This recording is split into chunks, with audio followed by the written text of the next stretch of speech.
In October 2006, a New York man named Jeremy Scott met with his local DMV. He needed an official ID, like all of us. But he also wore something else, a colander on his head. See, Scott was a member of the Church of the Flying Spaghetti Monster, and he wanted that colander to be in his official ID photo.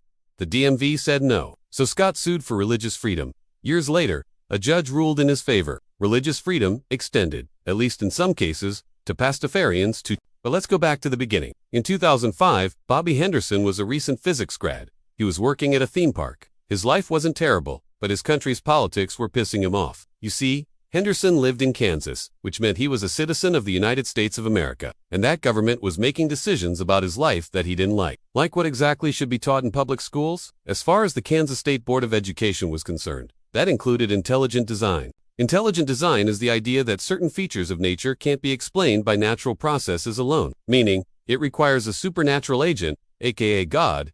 And yes, this idea is controversial. It's not accepted by the scientific community. It's not based on evidence. It's rooted in biblical literalism. So many Americans were pissed when the Kansas State Board of Education voted to include intelligent design in school curriculums. They pushed back. And one of those people was Bobby Henderson. In response to that pushback, the Kansas State Board of Education doubled down, and Henderson felt powerless. He was just one guy. What could he do? Then he had an idea. Henderson decided to write an open letter. He addressed it to the Kansas State Board of Education, and he signed it with a new title, Lech Mitch Marsh, member of the Church of the Flying Spaghetti Monster. And in the letter, Henderson told the board that if they were willing to accept one faith-based explanation for life, then they should accept any faith-based explanation for life. Therefore, he argued, intelligent design should be taken out of the schools and replaced with the theory of the flying spaghetti monster. And here's how he described that theory. At the beginning, there was only darkness. Then the flying spaghetti monster reached out its noodly appendages and pulled the universe into existence. Voila! It was full of galaxies and stars and planets, and most importantly, meatballs. Yes, the flying spaghetti monster loves meatballs. It's also omniscient and omnipotent, and its power comes from the love of its noodly appendages. Everything in the universe happens according to its will. Through its infinite wisdom, it gave humans free will, so they could choose to worship it or not. It doesn't care. Now, do you want to know more about the flying spaghetti monster? Of course you do. Well, then you should read the book of Pastafarianism. Specifically, these 2 verses. And lo, the flying spaghetti monster did gaze upon the meat space, it had wrought, and did say, "It is good," and there was much rejoicing. Then spake the flying spaghetti monster, and said, "Let us put some sauce on it." And there was great rejoicing. For, without sauce, it would not be edible. Sauce is good. This is obviously a parody. We get it. But here's the thing. It worked. After publishing his letter, Henderson received hundreds of emails from people thanking him for being so brave, for standing up against religious fundamentalism. But he wasn't trying to be brave, he was trolling. In fact, Henderson never intended to found a religion. He just wanted to make a point. What he didn't anticipate was that thousands of people would start taking him seriously. Suddenly, news outlets were covering the story. The media called it the flying spaghetti monster phenomenon. Pastafarianism became a worldwide sensation. By 2008, the movement had organized itself into a church. Soon after that, Pastafarians began demanding equal treatment under the law. They asked to have the Colander recognized as a religious head covering, to be exempt from military service, to be allowed to practice their religion in prisons.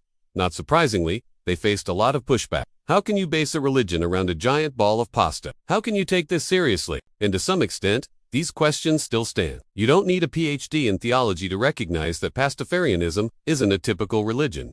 There's no holy book. There's no shared history. There's no tradition. And the flying spaghetti monster isn't exactly an inspiring figure. Then again, maybe that's the point. Maybe Pastafarians don't want an inspiring figure. Maybe they want to poke fun at the concept of inspiration. We should also mention that not everyone who identifies as a Pastafarian is a goofball. Yes, many joined as a joke, but many are serious about protecting their rights and freedoms. Does that mean Pastafarianism is a real religion? Well, that depends on your definition of the term. Typically, scholars define religion as a system of beliefs and practices, usually based on a person's relationship with a higher or greater power. That definition includes the flying spaghetti monster, right? So perhaps the question shouldn't be whether Pastafarianism is a real religion, but what kind of religion it is. And for that, we turn to one scholar, Dr. Gregory Schmidt. In 2009, he published an academic paper called Flying Spaghetti Monsters, Politics, and Postmodernism. And he argued that Pastafarianism is best understood as what he calls a new religious humanism.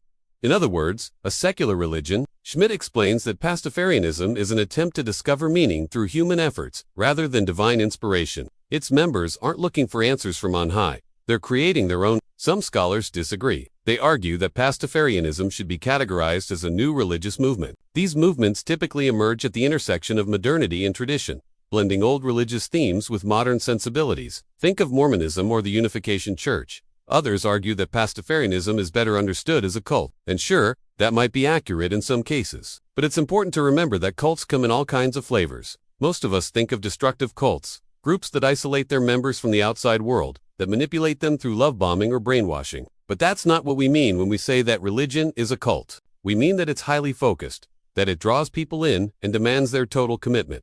Does Pastafarianism do that? Well, that depends. If you're re-wearing a colander to an official government office because you want to make a political statement, that's not a cult. But if you're retelling your friends that the only way to salvation is to submit to the will of the flying spaghetti monster, now you're getting into cult territory.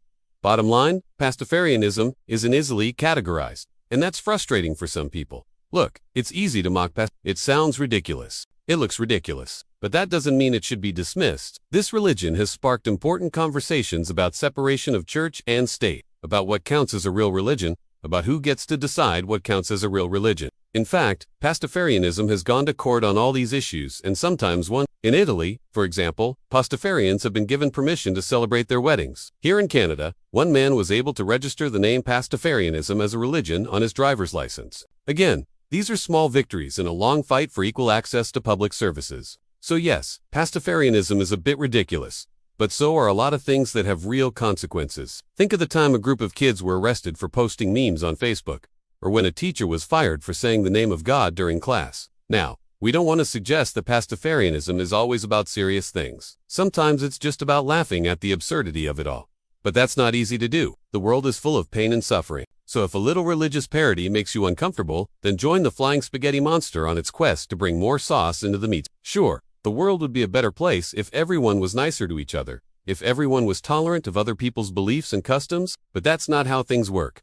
People hurt people. Sometimes they burn their differences into huge raging fires. Sometimes they build walls to keep people out. And sometimes they punch them in the gut for what they believe in. And maybe that's where the flying spaghetti monster wants to bring a little levity into our lives. Maybe it's not supposed to be a serious religion. Maybe it's just a good laugh. If you liked this episode, then try this one on for size. It's about a rare religious experience that happened in a most unlikely place.